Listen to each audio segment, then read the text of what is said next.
Hi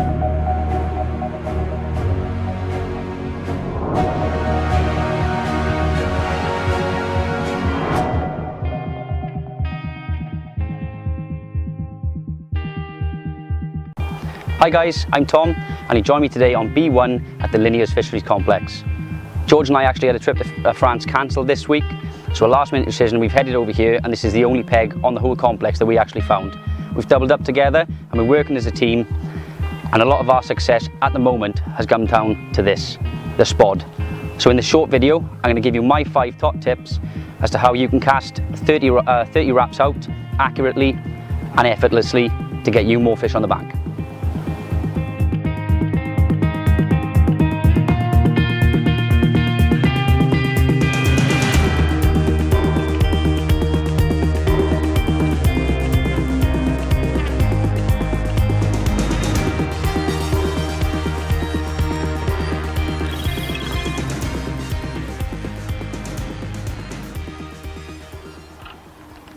Right guys, well, tip number 1, cast in range as we are now on this session, 30 wraps. The main thing that I think that you need to have on your setup is a shock leader. The shock leaders I use is 50 pound armour cord, and I'll always have it between 2.5 to 3 rod lengths. The reason I do this is so that, one, it takes the brunt of the cast. Now a fully laden spom is quite a heavy piece of kit, and it helps to load the rod. Also, by having those 3 rod lengths, when you cast, it gives the rod time to actually straighten out before the shock lead knot has gone through the eyes, and that reduces risk of frap ups while casting. No doubt it'll make it a lot easier for you as well. Tip number 2, always use a finger stall.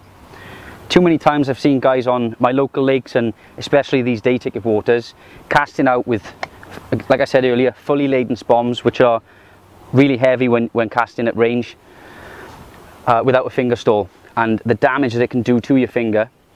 Not only will it damage your finger for life, and you'll have scar tissue there, making any casts an absolute nightmare, but it also ruins your session because you're not going to be able to get bait on the spot, which obviously is very important to get hits of fish like we're trying to do on this session.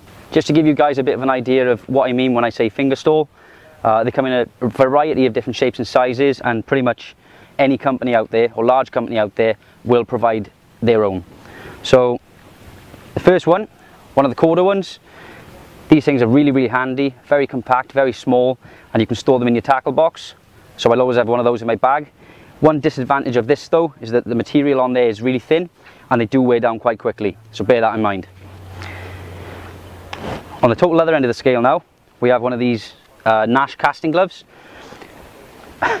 This is probably the best one out there in terms of how long it's going to last and value for money.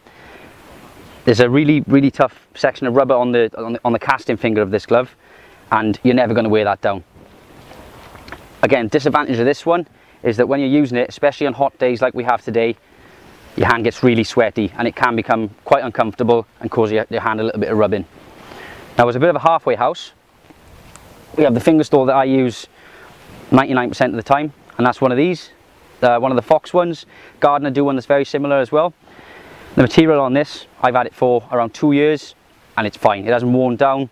It's really comfortable on a hand, very secure. You can wrap it around your hand when casting, so you know it's never going to come off, and I can guarantee that it will never fail you. Tip number 3, all about buckets. Now bear with me on that one. When I say buckets, I mean your bait buckets. And again, fishing on this kind of venue, you're going to bring a lot of bait. You're looking for big hits of fish, so we all have them, 3, 4 or even 5 buckets each per session. By stacking them up on each other like I've done here, they get to waist height. It means you haven't got to bend down repeatedly throughout the day while spodding out, and it makes the task much less daunting, a lot easier and a lot more consistent getting your bait out on the spot. Tip number 4 is that I always use a bait spoon. Do it for a number of reasons. I use quite sloppy spod mixtures, a lot of particle in my bait mixture no matter where I'm fishing, which means you get really messy. And when casting at range like we are today, 30 wraps, getting slimy spod mixture all over your hands, it makes it difficult to hold the rod while casting heavy spoms out. So by using the spoon, I eliminate any risk of leaving the rod go or slippage on the line when casting. And the other reason is because it's a preformed size and it doesn't get bigger or smaller, I'm able to fill the spoon up, stack it into the spod, and I get the same amount in here every time, which means when I'm casting out, it's really consistent, and it just helps me to get the bait really accurate and on the same spot every time.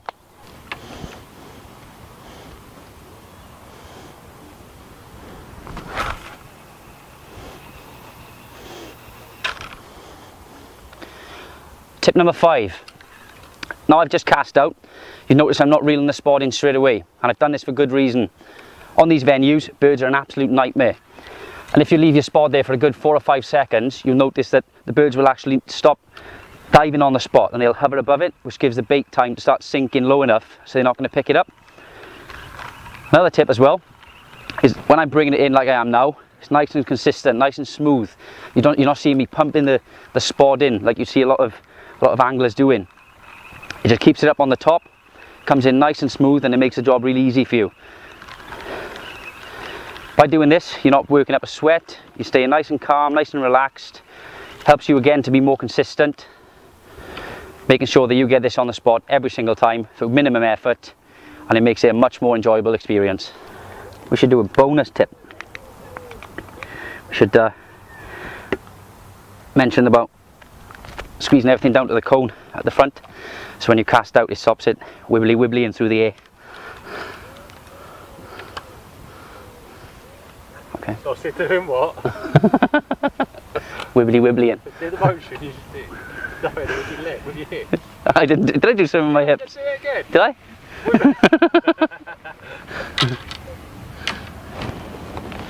Alright, mate. Well guys, I got a lot of bait to get out now on the spot. Fish are showing off the back of our area. We're going to try and get them to move in. So yeah, going to get some spoms out again, try and get the fish on our spot. And I hope you find my 5 top tips helpful, and I hope that they help you to be more consistent with your spodding when you're next out on the bank.